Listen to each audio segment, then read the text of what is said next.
शिक्षा विभाग में कब क्या बदल जाएगा कुछ कहा नहीं जा सकता है। जहां शिक्षकों के लिए कई बड़ी फरमान निकलते रहते हैं तो बच्चे को लेकर भी फरमानों की भरमार रहती है।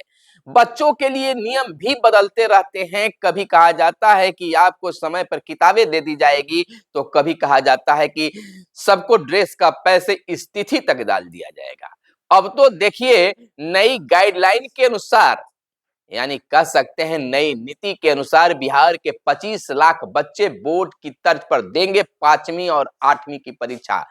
यानी कि बोर्ड के तर्ज पर ही 5वीं क्लास के और 8वीं क्लास के जो बच्चे हैं वह बोर्ड की तरफ परीक्षा देंगे, जिसमें 25 लाख बच्चे के शामिल होने की बातें आ रही है।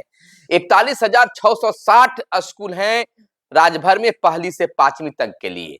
यह जान लीजिए, 41,660 शिक्षकों को नीतिगत तरीके से करानी होगी। इन बच्चों की पढ़ाई फेल न करने की नीति के हटने का असर हो रहा है। आपको बता दें कि परीक्षा में फेल तो 2 माह के अंदर दोबारा परीक्षा होगी, तो यानी कि बच्चों को ज्यादा घबराने की जरूरत नहीं है, लेकिन शिक्षकों पर कार्रवाई हो सकती है।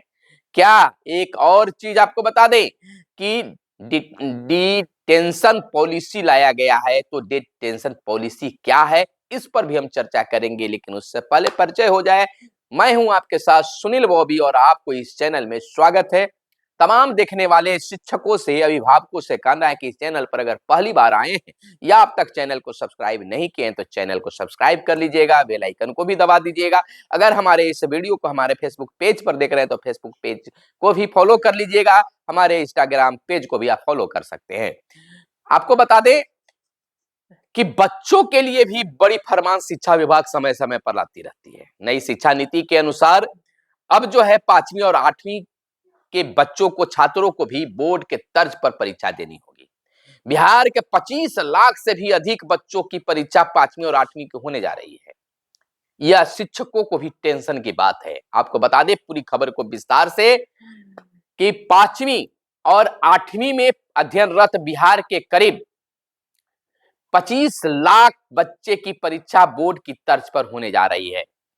वजह है नो डिटेंशन पॉलिसी को हटा देना, यानी अब बच्चे का प्रदर्शन खराब रहा तो उसे उसी कक्षा में रोका जा सकता है। इस बाबत स्कूली शिक्षा और साक्षरता विभाग, शिक्षा मंत्रालय ने हाल ही में अधिसूचना जारी की है। अब ये बच्चे वार्षिक परीक्षा देंगे, लेकिन यदि यदि इसमें फेल हुए तो उन्हें परिणाम की घोषणा के 2 महीने के अंदर दोबारा परीक्षा देनी होगी। पहले के नियम के अनुसार बिहार पर यह निर्भर करते, राज्य पर निर्भर करता था कि वह बच्चों को पास करेंगे या फेल। अब इस नियम का पालन केंद्रीयकृत तरीके से होगा। स्कूलों में इसकी तैयारी हो रही है। सभी स्कूलों में शिक्षक नीतिगत तरीके से पढ़ाएंगे। हर राज्य शैक्षणिक रिपोर्ट कार्ड सही हो, इसके लिए यह किया गया है। आपको बता दें कि बच्चों की निगरानी के साथ अभिभावकों का भी मार्गदर्शन होना बहुत जरूरी है। आपको बता दें कि एक शिक्षक ने बताया कि 8वीं तक जो बच्चे पढ़ाई में गंभीर नहीं होते हैं उन्हें गंभीर होना पड़ेगा। आपको तो इस तरह से शिक्षकों के साथ साथ अभिभावकों को भी अब बच्चों को गाइडलाइन करना होगा। अभिभावकों को भी अपने बच्चों पर ध्यान देना होगा। अब कमजोर बच्चों की स्कूल में व्यक्तिगत रूप से निगरानी की जाएगी। क्योंकि अगर बच्चे फेल करते हैं और दोबारा भी फेल कर जाते हैं तो ऐसे में शिक्षण पर सवाल उठना जायज होगा। इसलिए शिक्षक पहले से ही इस बात का बिल्कुल ख्याल रखेंगे और बच्चों पर ध्यान देंगे। कह सकते हैं कि इसके साथ ही शिक्षक भी ऐसे बच्चों के साथ अभिभावकों को भी सलाह देंगे, मार्गदर्शन करेंगे कि आप अपने बच्चे पर ध्यान देंगे। यानी कि हमेशा अंतिम कॉलम में हम आपको बता दें कि अभिभावक भी बच्चों पर ध्यान दें। हमेशा अभिभावक के संपर्क में शिक्षकों को रहना पड़ेगा। उन्हें नियमित बच्चों की पढ़ाई किस तरह कराई जानी है इसके लिए मार्गदर्शन करते रहना होगा, और नहीं तो इसका खमियाजा शिक्षकों को भी भुगतना पड़ेगा। परीक्षा में फेल तो 2 माह के अंदर दोबारा परीक्षा देने की भी नियम बनाए गए हैं। आपको बता दें कि 5वीं और 8वीं की वार्षिक परीक्षा में फेल होने वाले बच्चों को परीक्षा के परिणाम की घोषणा होने के तारीख से 2 महीने के अंदर दोबारा परीक्षा का अवसर दिया जाएगा। इसमें बच्चों की सक्षमता आधारित परीक्षा ली जाएगी। इसमें भी बच्चे यदि फेल होंगे तो उन्हें संबंधित कक्षा में रोका जाएगा। जो बच्चे फेल होंगे उन्हें स्कूल उन बच्चों की सूची बनाएगा।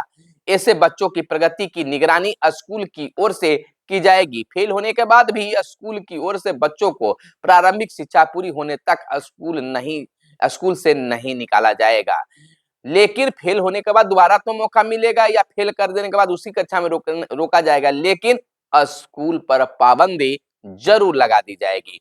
अब आपको बता दें कि क्या है no detention policy. No detention policy यानी किसी भी स्कूल में दाखिला लेने वाले बच्चों को उसकी प्रारंभिक शिक्षा 8वीं तक पूरी करने तक किसी भी कक्षा में उसे नहीं रोका जाएगा। यह पॉलिसी हटने के बाद 5वीं से 8वीं के विद्यार्थी यदि वार्षिक परीक्षा में फेल हो जाते हैं तो उन्हें अगली कक्षा में प्रोन्नत नहीं किया जाएगा, लेकिन उन्हें 2 माह के अंदर फिर से परीक्षा देकर अपने प्रदर्शन में सुधार करने का एक और मौका मिलेगा। तो अब बात कर लेते हैं शिक्षकों की। अगर बच्चे फेल होते हैं तो इसकी रिपोर्ट शिक्षक को देना होगा। विभाग तय करेगा कि शिक्षक और विद्यालय के साथ क्या होना चाहिए। आखिर विद्यार्थी क्यों फेल हुए इसकी भी अब गणना की जाएगी, यानी कि समीक्षा की जाएगी। और उस समीक्षा में आप जानते हैं कि अंत में कार्रवाई जो है शिक्षकों पर ही होना है। तो इस बात की अब कौन गारंटी लेगा। देखिए, सरकारी स्कूल की अगर हम बात कर लें तो यहां पर बहुत सारी पाबंदियां लगाई गई है। बच्चे आते हैं तो भी ठीक, नहीं आते हैं तो भी ठीक। यानी कि ना तो बच्चों को डांटना है ना पिटना है, यह सबसे बड़ी पाबंदी है।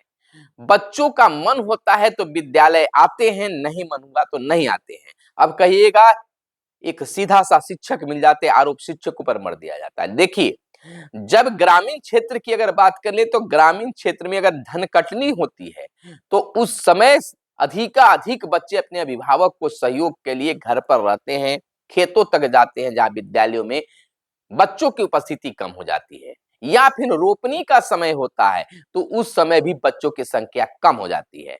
यहाँ पर ना तो शिक्षक जाकर बच्चों को समझा सकते हैं ना अभिभावकों को, क्योंकि उनकी जीविका का वही एक साधन है। अगर अभिभावक उनके माता पिता अगर कटनी करने चल जाते हैं, रोपनी करने चल जाते हैं तो घर पर वह छोटे भाई बहनों को देखरेख करते हैं, घर के कामों में वो अपना सहयोग करते हैं, घर की निगरानी करते हैं। तो उस स्थिति में अभिभावकों को कैसे शिक्षक समझाएं कि आप बच्चे को भेजें। इस स्थिति में बहुत पेचीदा हो जाता है। तो एक अचानक शिक्षक पर ही दोषारोपण करना सरकार या विभाग की या गलतफहमी होगी, गलती होगी। इसमें अभिभावकों की भी भूमिका होनी चाहिए और अभिभावकों पर ही दबाव बनाना भी ठीक नहीं होगा, क्योंकि अभिभावकों के साथ भी मजबूरी है। तो इन तमाम मजबूरियों के बीच बच्चों को पढ़ने लायक बनाना अभिभावक और शिक्षकों के कंधे पर ही जिम्मेवारी है, और इस जिम्मेवारी की निर्वहन शिक्षक को ही करना है, अभिभावक को ही करना है। यूं कहें तो शासक प्रशासक जो हैं, विभाग और सरकार जो है केवल नियम निकालती है, उसके पीछे क्या है, उसके आगे क्या है, यह नहीं सोचते, बस वह नियम बना देते, उस नियम को आपको फॉलो करना ही पड़ेगा। तो तमाम इन चीजों को आपने जाना समझा और आगे की रणनीति आपको तय करनी है। फिलहाल हमको दीजिए इजाजत, मिलते हैं अगले वीडियो में, तब तक के लिए आप चैनल को सब्सक्राइब कर लीजिए। जय हिंद, जय भारत, वंदे मातरम।